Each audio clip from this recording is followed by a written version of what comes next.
Om Swastiastu. Saya Anak Agung Gede Agung, anggota Dewan Perwakilan Daerah Republik Indonesia, perwakilan Bali.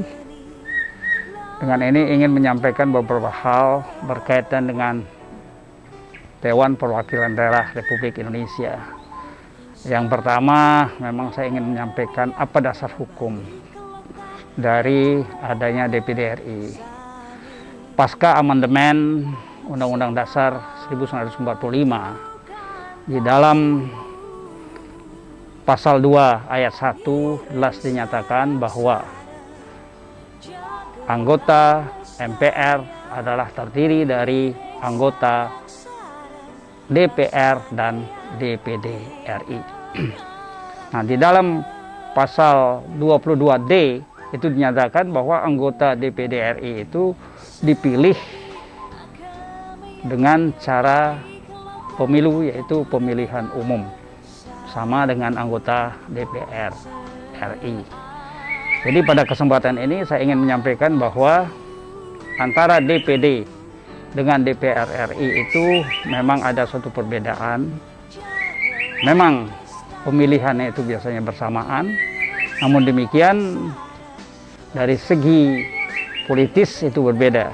Kalau DPR RI itu sepenuhnya dicalonkan oleh partai dan setelah duduk masuk di dalam yang disebut di sini adalah fraksi. Sedangkan di DPD RI ini tidak dicalonkan oleh partai, tapi dicalonkan oleh masyarakat. Kalau kami dari Bali ada dicalonkan oleh masyarakat Bali, oleh penduduk yang ber-KTP Bali dengan persyaratan tertentu, dan kemudian kami mewakili masyarakat Bali di DPD RI. Nah, adapun tugas dan fungsi dari DPD RI ini yang tadinya ada disebutkan dalam pasal 22D Undang-Undang Dasar 1945, kemudian dijabarkan di dalam Undang-Undang Nomor 2 2018 yang mengeluarkan perubahan dari MD3. Di dalam pasal tersebut jelas dinyatakan bahwa DPD RI itu yang pertama adalah mempunyai suatu kewenangan untuk mengajukan rancangan undang-undang kepada DPR RI, yaitu berkaitan dengan otonomi daerah.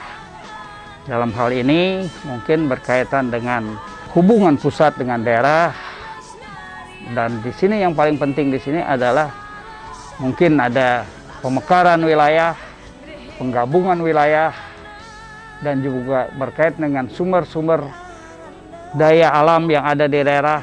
Dan begitu juga yang saya sebut di sini, yang pertama itu adalah berkaitan dengan hubungan pusat dan daerah. Ini yang paling harus kita perhatikan.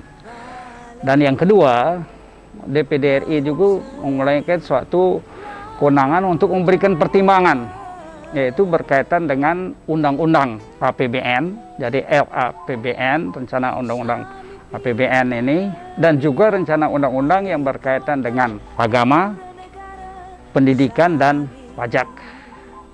Jadi DPD RI juga mempunyai kewenangan untuk memberikan suatu pertimbangan dalam penyusunan rencana undang-undang APBN dan rencana undang-undang berkaitan dengan pajak, pendidikan, dan agama. Kemudian yang ketiga, DPD RI juga mempunyai kewenangan untuk memberikan suatu pertimbangan di dalam pemilihan anggota BPK RI, Badan Pengawas Keuangan. Dan yang keempat, DPD RI mempunyai kewenangan untuk melakukan pengawasan terhadap apa yang saya sampaikan tadi, yaitu mengenai otonomi daerah, berkaitan dengan hubungan pusat dan daerah, berkaitan pemekaran, penggabungan wilayah, sumber daya alam di daerah, dan sumber daya alam lainnya. Ini DPD RI juga mempunyai kewenangan untuk pengawasan. Yang terakhir, DPD RI juga mempunyai kewenangan menerima hasil pemeriksaan dari BPK RI untuk dijadikan pertimbangan di dalam memberikan pertimbangan terhadap rencana undang-undang APBN. Jadi itulah 5 hal itu yang merupakan kewenangan DPD RI yang perlu saya sampaikan. Nah, untuk menjalankan kewenangan tersebut, maka DPD RI memiliki alat-alat kelengkapan berupa komite, yaitu Komite 1 sebagian besar berkaitan dengan hubungan pusat dan daerah, berkaitan dengan otonomi daerah, itu kerjaan dari tugas wewenang dari Komite 1, dan Komite 2 yaitu berkaitan dengan sumber daya alam dan sumber daya alam lainnya, dan Komite 3 adalah berkaitan dengan pendidikan, agama, dan lain sebagainya, sedangkan Komite 4 bertugas untuk berkaitan dengan anggaran belanja, yaitu APBN, di dalam penyusunan APBN dan juga pengawasannya. Itulah jadi 4 alat kelengkapan utama yang bersifat tetap dari DPD RI dalam melaksanakan tugasnya. Di samping juga ada alat kelengkapan lain seperti misalnya badan kehormatan, panitia urusan rumah tangga, dan juga badan akuntabilitas publik, dan juga badan kerjasama parlemen. Itu ada juga alat-alat kelengkapan yang bersifat tetap.